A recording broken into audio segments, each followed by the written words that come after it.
Now, Patton wasn't involved directly in D-Day, although he was carrying out a very important mission. He lost his command when he slapped 2 soldiers in Sicily.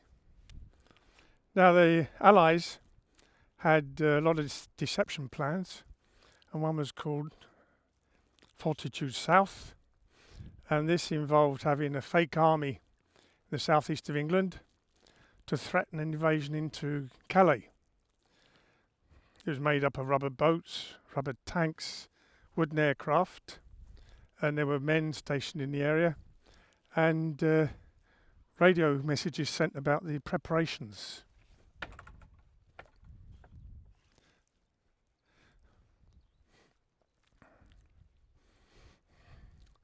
So they needed a high-ranking general to command this fake army, and Patton was available because he'd lost his command. So Patton was leading this fake army. Now the invasion, Operation Neptune, was postponed for 24 hours in the first place because a storm blew up on the 5th. So then Eisenhower went to his caravan to sleep and think about things. Then he had a meeting with his chief of staff. There was no consensus, but Montgomery said, well, I say we should go on the 6th. And during this meeting, Eisenhower was handed a piece of paper with a message on it, and the message said the Germans have swallowed our deception plan and they're expecting us at Calais. That's what clinched the deal for Eisenhower. He said, we'll go on the 6th. Now, Patton was set to command the 3rd Army, which was to go into action on the 1st of August. So he actually came into Normandy on the 6th of July, a month after D-Day, and they landed here at Saint-Laurent, just overlooking Omaha Beach. There was an airfield here. Now, to keep up the illusion of the fake army, General Leclerc took over command of it, so he became the commander of FUSAG, 1st US Army Group.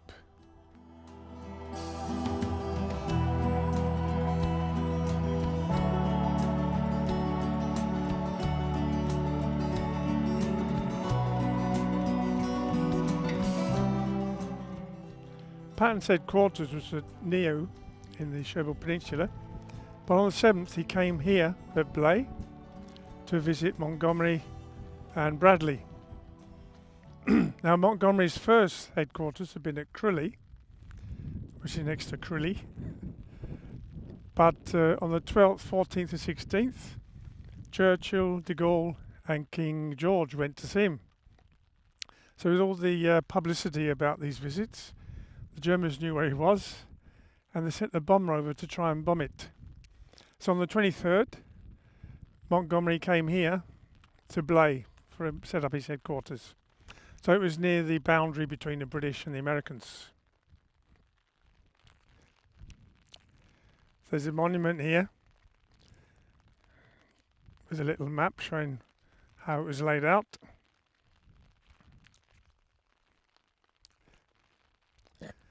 Now the latrines and the barracks for the men were over there.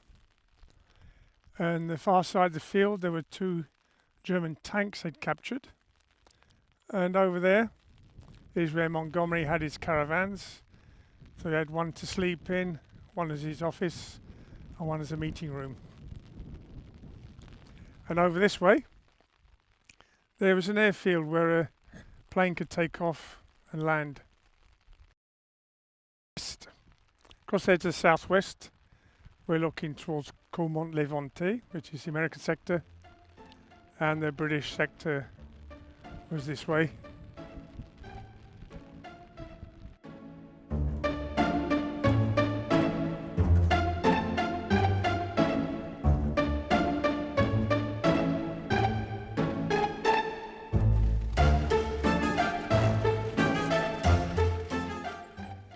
Now, Patton's base was at Nehou in the Cherbourg Peninsula. He spent a month here preparing the 3rd Army. Now, during that time, the troops that make up the Third Army were coming in across Utah Beach, notably the 4th and the 6th Armoured Division. So the camp was here in the adjoining orchard. Patton had his caravan where he would sleep, as did the head of his general staff, General Gaffey and General Gay. Close by these 3 trailers there was a tent which was the actual command post.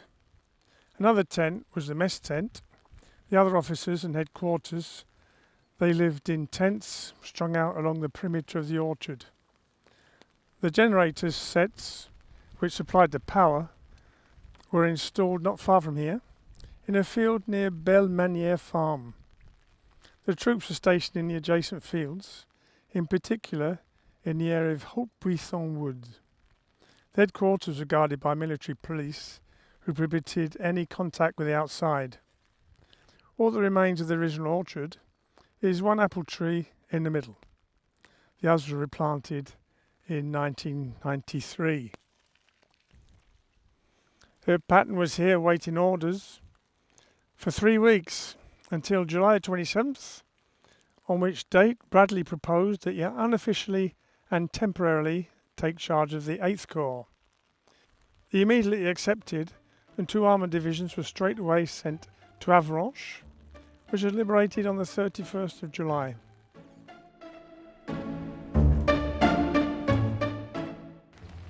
The camp was called Lucky Forward.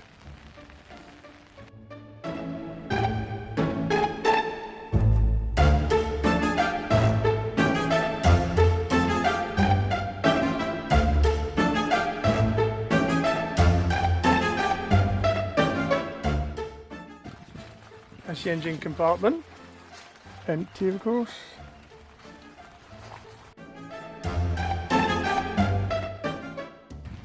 The Liberty Way was laid out by the French government from 1947. Followed the route that Patton took from here to Bastogne.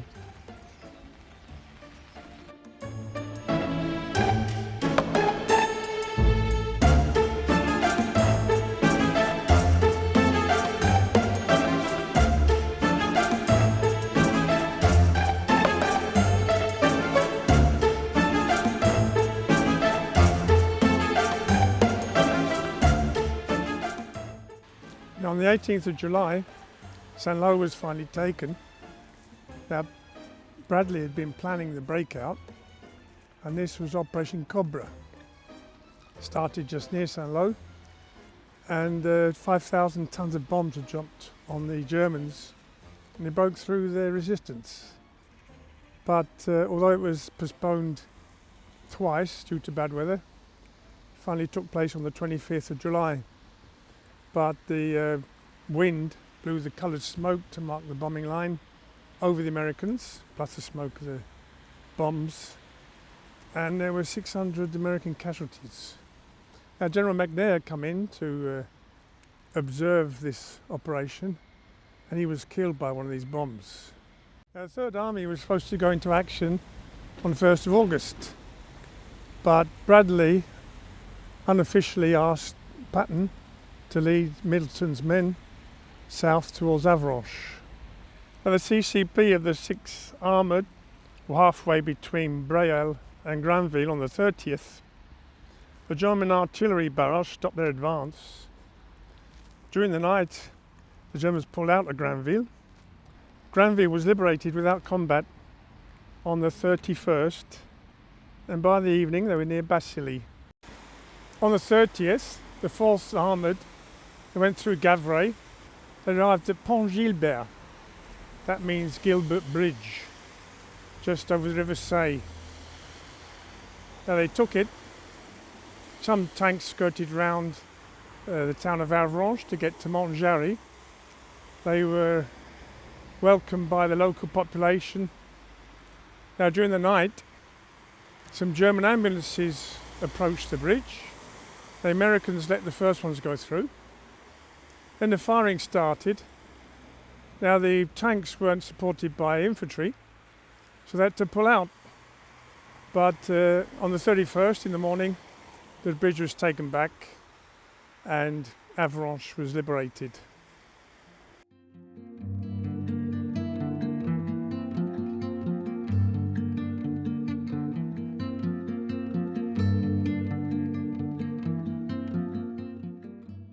See, this tank got a hedge cut on it.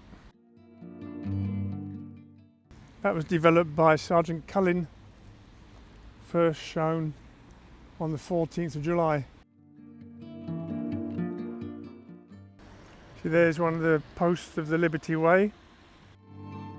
St Martin de Varaville to Avranches, 128 kilometres. The Gilbert Bridge is just north of Avranches over the River Say. South of Avranches is the River Sélune. At 2000 hours, the CCA of the 4th Armoured, they found this bridge intact over the Sélune at Pontaubault. The Germans, under the command of Colonel Baccarat, had left in such haste they hadn't had time to blow it up. The town was in ruins, and no civilians were left, except one old lady. She told the Americans that she was too old to go and die anywhere else. During the night of the 31st, the Germans attempted to retake the town, but the CCA had secured the approaches and were being reinforced by the 6th Armoured, who were passing through their lines. During the next days, 7 divisions crossed the bridge into Brittany. That's 100,000 soldiers and 15,000 vehicles.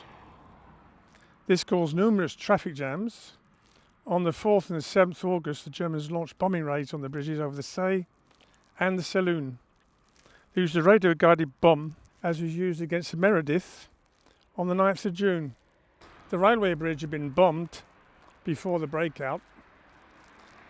During August, the engineers of the 332nd Engineer General Service Regiment were tasked with refurbishing the bridge. In 12 days, they had installed a 200-ton Bailey Bridge. It was perhaps the most audacious project carried out by US engineers. The railway line now connected Rennes and Le Mont, facilitating the evacuation of wounded. Now over that way is Mont Michel. Had no tactical significance, but it was often visited by German troops. 350,000 of them paid 5 francs to go and visit the abbey. In 1910, Patton and his new bride spent the honeymoon there. Not far from Avranches is the Brittany American Cemetery. It's actually in Normandy, but most of the men buried here died in the Brittany campaign. St James was liberated in August, and on the 4th of August a temporary cemetery was set up here. It became a permanent cemetery.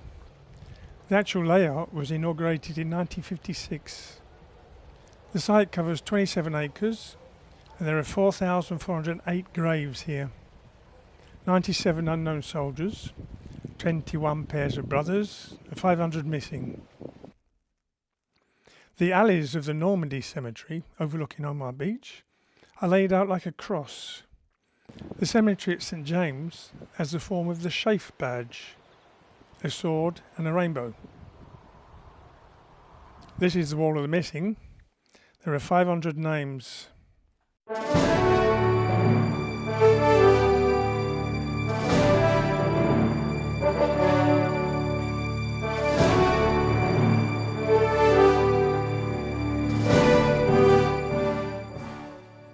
Bradley put great importance in taking Brest. It could be used to bring supplies into Europe directly from the US. Other targets in Brittany were the submarine pens in Lorient and Saint-Nazaire. General Middleton and his 8th Corps were sent to take Brest. Middleton allowed his troops to be distracted by following the retreating Germans to Saint-Malo. He was worried that his force would be attacked on their flank. Patton had an intuition this might happen, so he'd followed the troops. He reminded Middleton of his mission at Brest. Martin Blumenson maintained that the day lost at St. Malo made the difference of being able to take Brest easily and the resulting 3-week siege. We'll never know. During this race towards Brest, Bradley committed a faux pas. Patton has sent a division to protect the flanks of Middleton's troops. Bradley has sent another division to do the same thing. Before Patton had slapped the two soldiers in Sicily, Patton had been Bradley's superior. Now the roles were reversed. Being back in action again, Patton was trying to keep his mouth shut and do his job. When they met in the afternoon, Bradley admitted that he'd made a mistake. Patton said to forget it, but he also added that he thought Bradley had caught the British extreme caution. Being in the wrong, Bradley let that go. Patton now had troops heading west, east and southeast. Now on the 1st of August, the 2nd Armoured Division of the French came in. They were led by General Leclerc. They'd formed the 2nd Armoured Division in North Africa in 43. They'd been fighting there, and then they were in Britain, training to come into Normandy. So they came in 1st of August, and they were to join Patton's 3rd Army. Now these vehicles were provided by the Americans. The Armoured Division had American uniforms, but the French bought these vehicles with the gold reserve they got out of France when the war started. So the French Armoured Division landed here at what is WN10 by Utah Beach. There's still some remnants of the pontoons that were used for unloading ships. And over there are 2 concrete blocks that were used to fill up the ships that made up the gooseberry at Utah Beach, because Utah Beach is down there. Because the French Armoured Division went through Semériglis.